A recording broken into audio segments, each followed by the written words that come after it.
Hey everybody, welcome back to the channel. It is time for my November book haul. Let me just move this light, it's making me really washed out. Yeah, that'll do. I'm just trying to make it look a bit better. Should we turn it there? There we go, that's fine. So I've got a few books here. We're going to go through them and see what we've got. So, excuse me, just moving some things. We've got Jenny Colgan, The Bookshop on the Shore. Zoe's a single mother struggling to cope alone in London. Her little boy Harry is the light of her life but refuses to speak, and the landlord has just raised the rent on her flat. So when the opportunity arises to move to Scotland and help run a bookshop, Zoe leaps at it. A small village in the Highlands sounds like the escape she and Harry desperately need.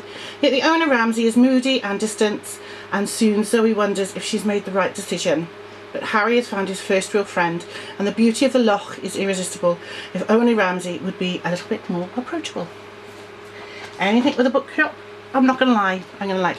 So I got the Hunger Games Mockingjay. I'm slowly picking these up so I can read the series. I have got the first one as well. So this is book 3. I haven't got book 2 yet.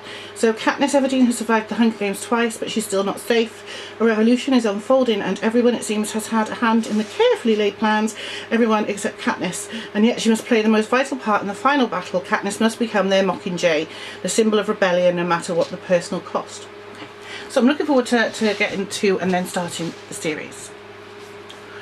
I've got this book. This is The Death of a Cozy Writer by G.M. Mallet. Cosily ensconced in his 18th century Cambridgeshire manor, best-selling mystery writer Sir Adrian Beauclerk Fisk delights in tormenting his 4 grown children with threats of disinheritance, and then he announces his latest blow. He's engaged to Violet, a beautiful widow with a dubious past. Money-driven panic soon sets in among the backstabbing brood when the eldest son and appointed heir Ruthven turns up dead in the wine cellar. Who will win the inheritance sweepstakes? It's a house full of suspicion, greed, vengeful malice, and ample motives for murder. Can Detective Chief Inspector St. Just nab the killer before another heir lands in the family burial plot? Another sequel I picked up is The Kill Order, which is one of the Maze Runner sequels. I think this is book 4, is it? I've got 3 and 4, and I need 1 and 2.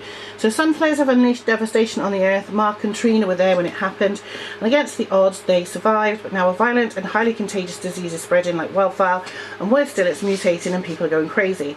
Mark and Trina will do anything to save their friends if only they can avoid madness and stay alive.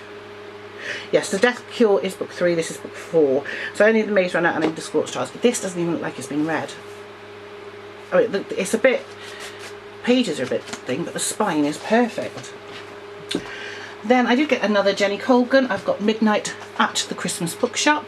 So when Carmen's festive cheer is failing, Carmen is at a loose end.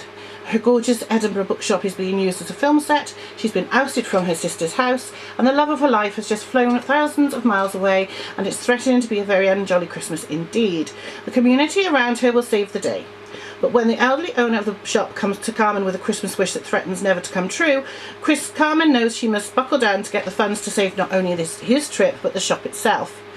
With the clock ticking, and with the help of her nieces and nephew and distractingly cute male nanny, Carmen might still make Christmas the most wonderful time of the year. There we go. Anna Jacobs' Our Perfect Family. This is just one I picked up from Mum, but I will read it. So it's Lancashire 1934 when Tam Crawford is unexpectedly bequeathed some money. He decides to settle down in the beautiful village of Ellendale. Tara knows he can be impulsive, but this time he is determined not to be ruled by his hot head and big heart. Yet somehow within just one day he's taken on a fiancée, 2 children to keep them out of the poorhouse. Despite their unconventional start, Tam and his new family come to realise his act of charity is the best thing could have happened to them, but their problems are far from over. Meanwhile, local benefactor Finn Carlisle's attempts to help the unemployed area are in jeopardy. And Tam's cousin by marriage, Hilda Kirkham, is struggling to even feed her son. Will the people of Ellendale be able to help one another in these hard times? I've got a hardback non-fiction here. This is called The Secret World of the Victorian Lodging House which is literally about the Victorian doss houses in the 1880s and 1800s. So I bought this because I'm researching something to do with the Jack the Ripper. A lot of the victims lived in the Victorian lodging houses. So I've heard of this book and I thought I would give it a read. So basically it's literally just a story of Victorian lodging houses around the United Kingdom. Should be interesting. It's nearly tea time, so we're going to do tea next. So I've got an American Short Story Masterpieces. There is a piece of card in it for a reason. So this is like 30 odd collection of short stories by American writers such as Gail Godwin, Joyce Carol Oates, E.L. Doctorow, Ursula K. Le Guin, Frank Conroy, Mark Halperin, Tobias Wolff, Richard Ford, and so on.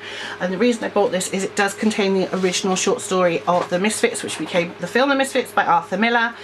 I'm going to be doing a series on Marilyn's films on TikTok, and what I'm going to do is compare the actual film to the original source material where I can, if it exists, and if I can get hold of it. That's why I got that one. Kathy Kelly, It Started With Paris.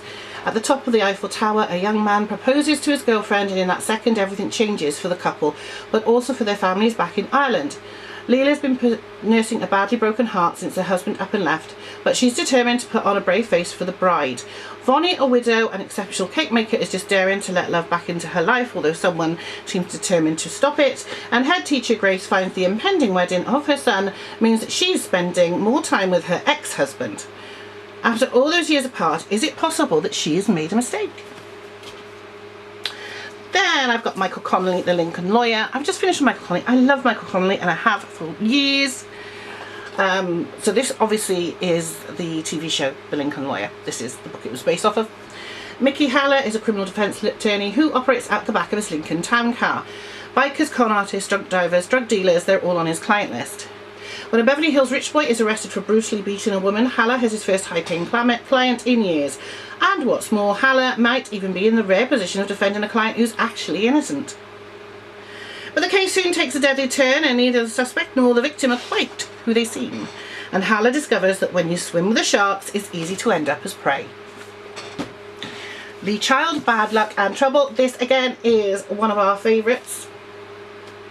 Jack Reacher. I didn't know Lee Child was from the UK. He's British.